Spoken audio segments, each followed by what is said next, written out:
Sir, ಈಗ ಇಲ್ಲಿ ಇನ್ನೊಂದು ಪ್ರಶ್ನೆ ಬರ್ತೇನೆ ನೋಡಿ ಸರ್. ಇಲ್ಲಿ ನೋಡಿ, ಒಂದು ಪಾಯಿಂಟ್ ಓದ್ಬಿಟ್ಟು ನಾನು ವಿಷಯಕ್ಕೆ ಬರ್ತೇನೆ. ಈ ರೇಣುಕಾ ಸ್ವಾಮಿ ಕಥೆ ಮುಗಿಸಿರೋದು 13 ಜನ ಅಲ್ಲ, 17 ಜನ ಅಂತ. ದರ್ಶನ್ ಅಭಿಮಾನಿ ಮರ್ಡರ್ ಕೇಸ್ನಲ್ಲಿ ದರ್ಶನ್ನೂ ಕೂಡ ಸೇರಿ 17 ಜನ ಭಾಗಿಯಾಗಿದ್ದಾರೆ ಅಂತ. ಇದರಲ್ಲಿ 13 ಮಂದಿಯಷ್ಟೇ ಈಗ ಅರೆಸ್ಟ್ ಆಗಿರೋದು, ಇನ್ನೂ 4 ಜನ ಸಿಗಬೇಕು ಅಂತ. ಆ 4 ಜನ ಇನ್ನೂ ಕೂಡ ನಾಪತ್ತೆ. ದರ್ಶನ್ ಹೇಳದಂತೆ ಬಾಡಿ ವಿಲೇವಾರಿ ಮಾಡಿದವರು ಇವರೆಲ್ಲ. ದರ್ಶನ್ ಗೈಡೆನ್ಸ್ ಮೇಲೆ, ಮಾರ್ಗದರ್ಶನದ ಮೇಲೆ, ಸೂಚನೆ ಮೇರೆಗೆ ಇಷ್ಟು ಜನ ಏನು ಮಾಡ್ತಾರೆ, ಬಾಡಿ ವಿಲೇವಾರಿ ಒಂದು ಶೆಡ್ಡಿಂದ ಒಂದು ಮೋರಿವರೆಗೂ ಈ 4 ಜನ ಮಾಡಿದ್ದಾರೆ ಅಂತ ಕೂಡ ಮಾಹಿತಿ ಇದೆ. ಗಿರಿನಗರದ ಹುಡುಗರಿಗೆ ಒಪ್ಕೊಂಬಿಡಿ ನೀವು ಅಂತ 30 ಲಕ್ಷ ದರ್ಶನ್ ಕೊಟ್ಟು ಆ ಥರ ಸೂಚನೆ ಕೊಟ್ಟಿದ್ದಾರೆ ಅಂತ ಆರೋಪ ಕೇಳಿ ಬಂದಿದೆ.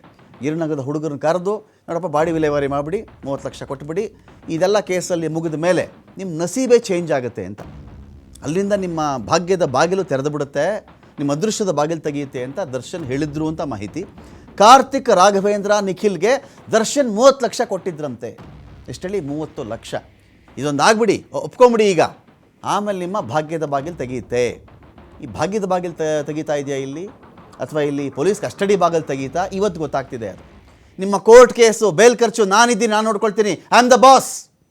ನೀವು ಜೈಲಿಂದ ಆಚೆ ಬಂದ ಮೇಲೆ ನಿಮ್ಮ ನಸೀಬ್ ಚೇಂಜ್ ಆಗುತ್ತೆ ನೋಡಿ, ನೀವು ಕೊಲೆ ಒಪ್ಕೊಳ್ಳಿ ಅಂತ ಪ್ರದೋಷ್ ಒಂದು ಆಫರ್ ಕೂಡ ಕೊಟ್ಟಿದ್ದಂತೆ. ರೇಣುಕಾ ಸ್ವಾಮಿ ಬಾಡಿ ವಿಲೇವಾರಿಗೆ ಸುಪಾರಿ ಕೊಟ್ಟಿರೋದೇ ಪ್ರದೋಷ್. ಪ್ರದೋಷ್ಗೆ ಯಾರು ಅಂದರೆ ಇನ್ನೊಬ್ಬ ದರ್ಶನ್. ಸದ್ಯ ಪರಾರಿಯಾಗಿರ್ತಕ್ಕಂಥ 4 ಡಿ ಕಂಪನಿ ಹಂತಕರಿಗಾಗಿ ಒಂದು ಹುಡುಕಾಟ ಶುರುವಾಗಿದೆ ಅಂತ. ಸರ್, ಇಲ್ಲಿ ಈ ಕೇಸಲ್ಲಿ ಏನಂತ ಹೇಳಿದ್ರೆ, ತುಂಬ ಜನ ಇದ್ದಾರೆ ಸರ್. ಈಗ ಎಲ್ಲರೂ ನಾ ಮುಂದು ತಾ ಮುಂದು ಅಂತ ಅಭಿಮಾನಕ್ಕೆ ಹೇಳ್ತಿದ್ದಾರೋ, ಆಮಿಷಕ್ಕೆ ಹೇಳ್ತಿದ್ದಾರೋ, ಅಥವಾ ಸೋ ಕಾಲ್ಡ್ ಬಾಸ್ನ ಕಾಪಾಡಬೇಕು ಅಂತ ಹೇಳ್ತಿದ್ದಾರೋ ನಮಗೆ ಗೊತ್ತಿಲ್ಲ. ಅಥವಾ ನಿಜವಾಗ್ಲೂ ಬಾಸ್ ಹೊಡಿಲಿಲ್ವೋ ಏನೋ ಕೋರ್ಟ್ ಡಿಸೈಡ್ ಮಾಡಬೇಕು. ಈ ಕೇಸಲ್ಲಿ ಸಪೋಸ್ ನೀವೇ IO ಆದರೆ, ಇನ್ವೆಸ್ಟಿಗೇಷನ್ ಆಫೀಸರ್ ನೀವೇ ಆದರೆ, 17 ಜನನೂ ಮುಂದೆ ಬರ್ತಾರೆ ಎಕ್ಸೆಪ್ಟ್, ಅಥವಾ 16 ಜನ ಮುಂದೆ ಬರ್ತಾರೆ. ಅಣ್ಣನ ಬಿಟ್ಬಿಡಿ ಸರ್, ಅಣ್ಣ ಏನೂ ಮಾಡಲಿಲ್ಲ, ಅಣ್ಣ ಸ್ಪಾಟಲ್ಲೇ ಇರಲಿಲ್ಲ ಸರ್, ಅಣ್ಣನ ಕಾರ್ ಬಂತು ಸರ್, ಅವತ್ತು ಬಂದು ಕೂತ್ಕೊಂಡು ಊಟ ಮಾಡ್ಕೊಂಡು ಇವ್ನಾರು ಹಿಡ್ಕೊಂಬಂದಿದ್ವಿ ನಾವು, ಹಂಗೆ ನೋಡ್ರ ಅದೇನಾ ಬಿಡ್ರ ಅಂತ ಹೊರಟೋದ್ರು. ತಪ್ಪು ನಾವು ಮಾಡಿದ್ವಿ ಸರ್, ಅಪ್ರೂವರ್ ಆಗಿಬಿಟ್ರೆ ನೀವೇನು ಮಾಡಬಲ್ರಿ? ಏನಾಗುತ್ತೆ ಸರ್, ಇಂಥ ಕೇಸ್ಗಳಲ್ಲಿ ಒಳನುಸುಳೋದಕ್ಕೆ ಭಾಳ ಪ್ರಯತ್ನ ಪಡ್ತಾರೆ. ಅವ್ರು ಒಪ್ಕೊಬಿಟ್ಟು ಸಂಬಂಧ ಇಲ್ದಿರಲ್ಲ. ಯಾಕೆಂದ್ರೆ ನಾವು ಮಾಡುವಂಥ ಕೇಸ್ಗಳಲ್ಲೇನೆ ಧೈರ್ಯ ಮಾಡ್ಕೊಂಡು ಒಳಗೆ ಬರ್ತಾರೆ ಅಂತ ಅಂದರೆ ಬಂದ್ಬಿಡ್ತಾರೆ ಅವರು. ಯಾಕೆಂದ್ರೆ ಇಂಥ ಒಂದು ಕಂಪ್ನಿ ಇರೋದ್ರಿಂದ, ಇಂಥ ಜನಸಮೂಹ ಇರೋದ್ರಿಂದ, ಒಂದು ಫಾಲೋವರ್ಸ್ ಇರೋದ್ರಿಂದ ಒಪ್ಕೊಬಿಡೋಣ, ನಾವು ಮಾಡಿದ್ದೇವೆ, ಅದೇನಾಗ್ತದೋ ನೋಡ್ಬಿಡೋಣ ಅಂತ ಅನ್ನುವಂಥ ಮಟ್ಟಕ್ಕಿರ್ತಕ್ಕಂಥ ಫ್ಯಾನ್ಗಳು ಇದ್ದಾರೆ, ಇಲ್ಲ ಅಂತ ಅನ್ನುವಂಗಿಲ್ಲ. ಆ ಕಾರಣಕ್ಕೆ ಆ ಥರ ಬಂದಾಗ ಒಳಗಡೆಗೆ ಅವ್ರನ್ನ ಅತ್ಯಂತ ಸೂಕ್ಷ್ಮವಾಗಿ ಅವ್ರನ್ನ ನಾವು ಎಲ್ಲ ಎವಿಡೆನ್ಸಸ್ಗಳನ್ನ ಪರಿಪೂರ್ಣವಾಗಿ ಬೇರೆ ಬೇರೆ ಬೇರೆ ಬೇರೆ ಇಟ್ಕೊಂಡು ಸರ್, ಸಂಪೂರ್ಣವಾಗಿ ಅವ್ರನ್ನೆಲ್ಲರನ್ನು ಬಂದವ್ರನ್ನೆಲ್ಲ ಸಪ್ರೇಟ್ ಇಟ್ಕೊಬಿಟ್ಟು 17 ಜನ, 17 ಮುಖವಾಡ, ಯಾರ ಮುಖನೂ ನೋಡುವಂಗಿಲ್ಲ, ಪ್ರತಿಯೊಬ್ಬರನ್ನು ಪ್ರಶ್ನೆ ಮಾಡ್ಕೊಂಡು ಹೋಗ್ಬಿಟ್ರೆ ಇವನಿದಾನೆ ಇವನಿಲ್ಲ ಅಂತ ಅವನಿಗೆ ನಮ್ಗೆ ಗೊತ್ತಾಗ್ಬಿಡ್ತದೆ. ಯಾರಿಗೂ ಮುಖ ಕಾಣಿಸ್ಬಾರ್ದು, ಪೊಲೀಸ್ ಬ್ರೈನ್. ಹೌದು, ಒಬ್ರಿಗೊಬ್ರು ಕಾಣಿಸ್ಬಾರ್ದು. ಎಲ್ಲಿ ಕಾಣಿಸ್ಬೇಕು ಅವ್ರನ್ನ? ಇಲ್ಲಿ ಕೂರ್ಸ್ಕೊಂಡಾದ್ಮೇಲೆ ಊಟ ತಿಂದು ಕಾಣಿಸ್ಬಾರ್ದು.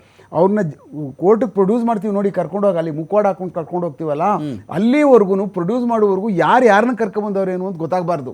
ಅಲ್ಲಿವರೆಗೂ ಅವರು ದೇ ಫೀಲ್ ಮೆಥಡಾಲಜಿ, ಅದು ಮೆಥಡಲ್ಲಿ ನೀವು ಬಾಯ್ಬಿಡಿಸಿರ್ತೀರ. ಅದೇ ತರ ಮಾಡಬೇಕು. ಒಬ್ಬ ಮನುಷ್ಯನಲ್ಲಿ ಪೂರ್ಣ ಪ್ರಮಾಣದ ಸತ್ಯವನ್ನ ಆಚೆ ಹಾಕಬೇಕು ಅಂದ್ರೆ, ಸತ್ಯ ಕಂಡು ಹಿಡಿಯೋ ಮನಸ್ಥಿತಿ ಫಸ್ಟ್ ಇರಬೇಕು. ಹೌದೌದು. ಯಾಕೆಂದ್ರೆ ಯಾರೋ ಬಂದ್ಬಿಟ್ಟಿರ್ತಾರೆ ಅಮಾಯಕರುಗಳು, ಬಡವರುಗಳು, ಕಾಸು ಕೊಡ್ತೀವಿ ಹೋಗಿ ಅಂತ, ಅವ್ರನ್ನ ತಳ್ಳಿಬಿಟ್ರೆ ನಾವು ಮಾಡದಂತ ಇದು ಡಬಲ್ ಪಾಪ. ಅದು ಅವನನ್ನು ತಗೊಂಡೋಗಿ ಜೈಲಿಗೆ ತಳ್ಬಿಟ್ಟು ಅವ್ನು ಒಪ್ಕೊಬಿಟ್ಟ ಅಂದ್ಬಿಟ್ಟು ನಾವೇನಾದ್ರು ಜೈಲಿಗೆ ಬಿಟ್ಬಿಟ್ರೆ ನಾನೊಬ್ಬ ಪೊಲೀಸ್ ಆಗೋಕೆ ನಾಲಾಯಕ್ ನಾನು.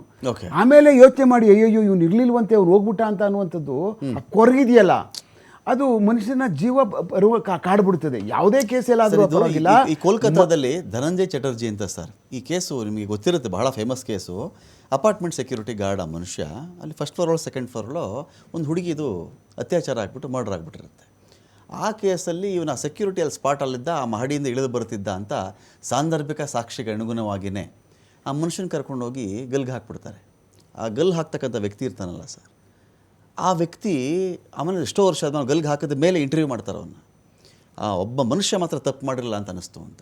ಈವನ್ ಸೆಮೆನ್ ಸ್ಯಾಂಪಲ್ ಕೂಡ ಅಲ್ಲಿ ಕಲೆಕ್ಟ್ ಮಾಡಿರಲ್ಲ ಸರ್, ಅದೇ ಬೇರೆಯವ್ರದ್ದಿರುತ್ತೆ. ಧನಂಜಯ್ಗೂ ಅದಕ್ಕೆ ಸಂಬಂಧನೇ ಇರಲ್ಲ.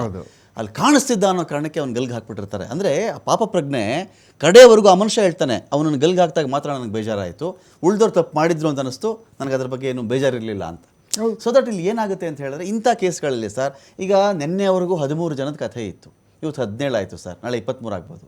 ಅದೇ ಏನಾಗುತ್ತೆ ಸರ್, ಅದನ್ನು ಕೆಲವಷ್ಟು ಎವಿಡೆನ್ಸಸ್ಗಳನ್ನ ಮಾಡ್ಕೊಂಡು ಹೋದಾಗ ಈಗ ನೋಡಿ, ನಾವು ಅರೆಸ್ಟ್ ಮಾಡಿದ ತಕ್ಷಣ ಏನು ಮಾಡ್ತೀವಿ, ಅವ್ರನ್ನ ಸಾಕ್ಷ್ಯಾಧಾರ ಸಿಕ್ಕಿದ ತಕ್ಷಣನೇ ಅವ್ರನ್ನ ಅರೆಸ್ಟ್ ಮಾಡೋಕೆ ಸಾಧ್ಯ ಆಗೋದು. ಅರೆಸ್ಟ್ ಮಾಡಿ ರಿಮ್ಯಾಂಡ್ ತಗೋತಾ ಇದ್ದೀವಿ ಅಂತ ಹೇಳಿದ್ರೆ ಅಲ್ಲಿಗೆ ಅರೆಸ್ಟ್ ಆದ್ರು ಅಂತಾನೆ, ಅವ್ರನ್ನ ಬಿಡು ಪ್ರಶ್ನೆನೇ ಇಲ್ಲ. ಇವ್ರಿಗೆ ಆಗಲೇ ಈಗ ಪ್ರಿಮಾ ಫೇಸಿ ಎವಿಡೆನ್ಸ್ ಇವ್ರ ಮೇಲೆ ಇದೆ ಅಂತ ಅಂತಾನೆ. ಸುಮ್ಮನೆ ಕರ್ಕೊಂಬಿಟ್ಟು ಆಮೇಲೆ ಎವಿಡೆನ್ಸ್ ಕಲೆಕ್ಟ್ ಮಾಡ್ತೀವಿ, ದಟ್ ಈಸ್ ಇಂಪಾಸಿಬಲ್. ಅದಲ್ಲ, ಈ ಪೀರಿಯಡ್ ಒಳಗಡೆ ಏನು ಅವನು ಅರೆಸ್ಟ್ ಮಾಡಿದ 24 hours ಒಳಗಡೆ ನಾವೇನು ಮಾಡಿರ್ತೀವಲ್ಲ, that is the prime evidence for N accused. Okay, ಅದಾದ್ಮೇಲೆ ಮಾಡ್ತಕ್ಕಂತೆಲ್ಲ ಕೊರಾಬರೇಟಿವ್ ಎವಿಡೆನ್ಸಸ್ಗಳು, ಬೇರೆ ಬೇರೆ ಏನೇನು ಇರ್ತದೋ ಅದೆಲ್ಲ. ಇವ್ನು ಕಸ್ಟಡಿಗೆ ತಗೋಬೇಕಾದ್ರೆ ನಾನು ಹೋಗ್ಬಿಟ್ಟು ಇಮಿಡಿಯೇಟ್ ಆಗಿ ಒಂದು ಮರ್ಡ್ರು ಅಂತ ಅಂದ್ಬಿಟ್ಟು ರಿಮ್ಯಾಂಡ್ ಕೊಟ್ಬಿಟ್ಟು ನಾನು ಕೊಟ್ಬಿಟ್ಟು ಸರ್ ಇವನ್ನ ಈಗ ಕೇಳ್ತೀನಿ, ಅದಾದ್ಮೇಲೆ ಬಿಟ್ಬಿಡ್ತೀನಿ, ನಥಿಂಗ್ ಡೂಯಿಂಗ್, ಕಾನೂನಾಗಿ ನಮ್ಗೆ ಪ್ರೊಟೆಕ್ಟ್ ಮಾಡೋದಿಲ್ಲ. ಓಕೆ, ಯಾವ ಕಾರಣಕ್ಕೂ ಅದು ಆ ಕೆಲಸ ಇಲ್ಲ. ಅವನ್ನ ಕಸ್ಟಡಿಗೆ ನಾವು ತಗೊಂಡು ಪ್ರೊಡ್ಯೂಸ್ ಮಾಡಿದ ತಕ್ಷಣನೇ is involve in prima facie case and collected already huge evidences against him ಅಂತಾನೆ. ಓಕೆ, ಅವ್ರ ಎದುರುಗಡೆ ಎಲ್ಲ ಎವಿಡೆನ್ಸಸ್ಗಳು ಕಲೆಕ್ಟ್ ಮಾಡಿಕೊಂಡು ಅವ್ರನ್ನ ಅರೆಸ್ಟ್ ಮಾಡಿ ನಮ್ಮ PC ಕಸ್ಟಡಿಗೆ ಫರ್ದರ್ ಇನ್ ಬೇಕು ನಮಗೆ. First day it self 24 hours 24 hours ಅಲ್ಲಿ 90% ಎವಿಡೆನ್ಸಸ್ ಆಲ್ರೆಡಿ ಅದೇ ಕಡೆಯವರೆಗೂ ಕೇಸಲ್ಲಿ ನಿಂತ್ಕೊಳ್ಳುವಂತ. ಹೌದೌದು. ಅದಾದ್ಮೇಲೆ ರಿಮೈನಿಂಗ್ ನಾವು ಏನೇನು ಮಾಡ್ತೀವೋ ಅದಕ್ಕೆ ಸಂಬಂಧಪಟ್ಟಂತ ಪೂರಕವಾದಂಥ ಸಾಕ್ಷಿಗಳನ್ನ ಏನು ಕಲೆಕ್ಟ್ ಮಾಡ್ಕೊಳ್ತೀವೋ ಅದು this is only a pad up of a main this 24 hours ಒಳಗಡೆ ಮಾಡಿರ್ತಕ್ಕಂಥ ಎವಿಡೆನ್ಸಸ್ಗಳಿಗೆ. ಅದಕ್ಕೋಸ್ಕರನೇ ಅಷ್ಟು ಬೇಗ ಎಲ್ಲರಿಗೂ ಮಾತಾಡಿಸ್ಬೇಕು, ಅಷ್ಟು ಬೇಗ ಎಲ್ಲರಿಗೂ ನಾವು ವಾಲಂಟ್ರಿ ಸ್ಟೇಟ್ಮೆಂಟ್ಗಳು ಮಾಡಬೇಕು, ಆಮೇಲೆ ಒಬ್ರಿಗೊಬ್ರು ಕೊರಾಬ್ರೇಟಿವ್ ಆಗಬೇಕು. ಆ ಕೊರಾಬ್ರೇಟಿವ್ ಆದಂಥ ಮಾಡಿದಂಥ ಎವಿಡೆನ್ಸಸ್ಗಳು ಡಿಜಿಟಲ್ ಎವಿಡೆನ್ಸ್ಗಳು ಯಾವುದು ನಮ್ಮ ಮೊಬೈಲ್ಗಳು ಮತ್ತು ಸೋಷಿಯಲ್ ಮೀಡಿಯಾಗಳಿಗೆ ಸಂಬಂಧಪಟ್ಟಂಥವು 100ಕ್ಕೆ 100 ಸರಿ ಇರಬೇಕು. ರಿಲೇಟೆಡ್ ಟು ದಿ CCTV, ಎಲ್ಲೆಲ್ಲಿ CCTV ಕ್ಯಾಪ್ಚರ್ ಆಗ್ತಾ ಇದೆಯೋ, ಎಲ್ಲೆಲ್ಲಿ ಪಡ್ಕೋತಾ ಇದೀವೋ, ಎಲ್ಲೆಲ್ಲಿ ಯಾವ ಟೋಲ್ಗಳಲ್ಲಿ ತಗೋತಾ ಇದೀವೋ, ಯಾವ್ಯಾವ ಮನೆಗಳ ಹತ್ರ ಇರೋ CCTV ತಗೋತಾ ಇದೀವೋ, ಗಾಡಿ ಹೆಂಗೆ ಮೂವ್ ಆಗ್ತು ಅದು ಅಪ್ ಟು ಇಲ್ಲಿವರೆಗೂ ಸುಮ್ನಳ್ಳಿ ಜಂಕ್ಷನ್ ವರೆಗೆ, ಅದನ್ನೆಲ್ಲಾನು ತಗೊಂಡಾಗ ಆ ಡಿಜಿಟಲ್ TV ಟೈಮಿಂಗ್ಸ್ ಏನು, ಆ DVR ಇರ್ತಕ್ಕಂಥದ್ದು ಏನದು, ಮತ್ತೆ ವ್ಯತ್ಯಾಸ ಏನಿದೆಯಾ ಟೈಮಿಂಗ್ಸ್, 5 ನಿಮಿಷ ಮುಂಚೆ ಬರೆಯೋದು, 5 ನಿಮಿಷ ಹಿಂದಕ್ಕೆ ಬರೆಯೋದು ಮಾಡೋಕ್ಕಾಗಲ್ಲ. ಸುಮಾರು ಸಲ ನಡೀತಾರೆ. ಕೆಲವು ಕಡೆ ಏನಾಗ್ಬಿಡುತ್ತೆ, ಡಿಜಿಟಲ್ TV ಏನಿದೆ ನಮ್ದು CCTV ನೋಡ್ಕೊಂಡು ನೀವು ಟೈಮ್ 1.5 ಗಂಟೆ ಹಿಂದೆ ಇದ್ಬಿಡುತ್ತೆ. ಓಕೆ, 1.5 ಗಂಟೆ ಮರ್ಡರ್ ಆಗಿರುವಂತ ಮರ್ಡರ್ ಮಾಡೋಕೆ ಹೋಗ್ತಾರೆ ಒಳಗಡೆಗೆ, CCTV ಕ್ಯಾಪ್ಚರ್ ಆಗ್ತಾ ಇರ್ತದೆ, ಗಾಡಿ ಪಾಸ್ ಆಗ್ತದೆ, 12:30 ಅಂತ ಇರುತ್ತೆ ಇವ್ರದ್ದು. ಅದು 10:30 ತೋರಿಸ್ತಾ ಇರ್ತದೆ, 2 ಗಂಟೆ ಹಿಂದೆ ತೋರಿಸ್ತಾ ಇರ್ತದೆ. ಇದು ಇವ್ರಲ್ಲಿ ಹೋದಾಗ ಇವ್ರು ಹೇಳ್ತಾರೆ ಡಾಕ್ಯುಮೆಂಟೇಶನ್ ಅಲ್ಲಿ, ನಾವು ಒಂದು 12:30 1 ಗಂಟೆವರೆಗೂ ಅಲ್ಲಿ ಇದ್ದು ಅಂತ ಅನ್ಬಿಟ್ಟು ಅಂತ CCTV ಕಲೆಕ್ಟ್ ಮಾಡ್ಕೊಳ್ತಾರೆ. 10:30 ಇರುತ್ತೆ ಇಲ್ಲಿ. ಅವರು ಅವಾಗ ಏನಾಗ್ಬಿಡುತ್ತೆ, ಆಫ್ಟರ್ ಟೈಮ್ ಆಗ್ಬಿಡ್ತದೆ. ಇದು ಅದು ಹೆಂಗ್ರಿ ಆಗುತ್ತೆ, ಅಡ್ವಾಂಟೇಜ್ ತಗೊಬಿಡ್ತಾರೆ ಅವರು. ಆ ಕಾರಣಕ್ಕೆ ಯಾವುದೇ ನಾವು ಈ ಥರದ ಡಿಜಿಟಲ್ ತಗೋಕೋದಾಗ ಪೂರ್ಣ ಪ್ರಮಾಣದಲ್ಲಿ ಜೋಡಿಕೆ ಆಗ್ತದೆ ಅಂತ ಪ್ರತಿ ಎವಿಡೆನ್ಸು ಜೋಡಿಸ್ಕೊಂಡು ಹೋಗ್ಬೇಕಾಗ್ತದೆ. ಮತ್ತಷ್ಟು ಮಾತಾಡ್ತೀನಿ ನಾನು. ಅಂದರೆ ಈ ಕೇಸ್ಗೆ ಸಂಬಂಧಪಟ್ಟಂತೆ ಎವಿಡೆನ್ಸ್ಗಳಂತ ಬಂದಾಗ, ಒಂದು ವೇಳೆ ಕೊಲೆ ಆರೋಪ ಯಾರೇ ಹೊತ್ಕೊಂಡಿದ್ದಾರಲ್ಲ, ನಾವು ಪ್ರೂವ್ ಮಾಡಬೇಕು, ನೀವೇ ಕೊಲೆ ಮಾಡಿದ್ದೇನೆ ಅಂತ ನಾವು ಪ್ರೂವ್ ಮಾಡಬೇಕು ಅಂತ ಬಂದಾಗ, ಕಟ್ಟಿಗೆ ಇಂಪಾರ್ಟೆಂಟ್ ಆಗುತ್ತಾ, ರಾಡ್ ಇಂಪಾರ್ಟೆಂಟ್ ಆಗುತ್ತಾ, ಕೈಯಿಂದನೇ ಗುದ್ದಿದ್ದಾರೆ, ಗುದ್ದೇ ಸಾಯಿಸ್ಬಿಟ್ಟಿದ್ರು ಅಂತ ಅಂದ್ಕೊಳ್ಳಿ. ಅವಾಗ ಏನು ಎವಿಡೆನ್ಸ್ ಯಾವುದಲ್ಲಿ? ಬ್ಲಡ್ ಸ್ಟೈನ್ಸೇ ಇಲ್ಲ ಸಪೋಸ್, ಅಲ್ಲೆಲ್ಲೂ ರಕ್ತವೇ ಚೆಲ್ಲಾಡಿಲ್ಲ, ಎದೆ ಗೂಡಿಗೆ ಗುದ್ದಿನೇ ಸಾಯಿಸ್ಬಿಟ್ಟಿದ್ರು ಅಂತ ಅಂದ್ಕೊಳ್ಳೋಣ. ಅವಾಗೇನು ಸಾಕ್ಷಿ ಬೇಕಾಗತ್ತೆ ನಮಗೆ? ಅಲ್ಲಿ ಏನು ಅಂದರೆ, ಇಷ್ಟು ಜನ ಕೂಟ ಇತ್ತು, ಈ ಹುಡುಗ ಇದ್ದ, ಸಾಕಾಗುತ್ತಾ? ಇಷ್ಟು ಜನ ಗೇಟ್ ಒಳಗಡೆ ಎಂಟ್ರಿ ಆಗಿದ್ದರು, ಇಂಥ ಟೈಮಿಗೆ ಇವ್ರು ಆಚೆ ಬಂದರು, ಅದು ಸಾಕಾಗುತ್ತಾ? ಅವನ ಸಾವಿನಲ್ಲಿ 17 ಜನರಲ್ಲಿ ಯಾರು ಬೇಕಾದರೂ ಹೊಡೆದು ಸತ್ತಿರಬಹುದು. ದರ್ಶನ್ನೇ ಹೊಡೆದ್ರು ಅಂತ ಹೆಂಗೆ ಹೇಳೋದು? ಇನ್ಯಾರೋ XYZ ಹೊಡೆದ್ರು ಅಂತ ಹೆಂಗೆ ಹೇಳೋದು? ಇಂಥ ವಿಚಾರ ಇದೆಯಲ್ಲ, ಇದಕ್ಕೇನು ಹೇಳುತ್ತೆ ಕೇಸು?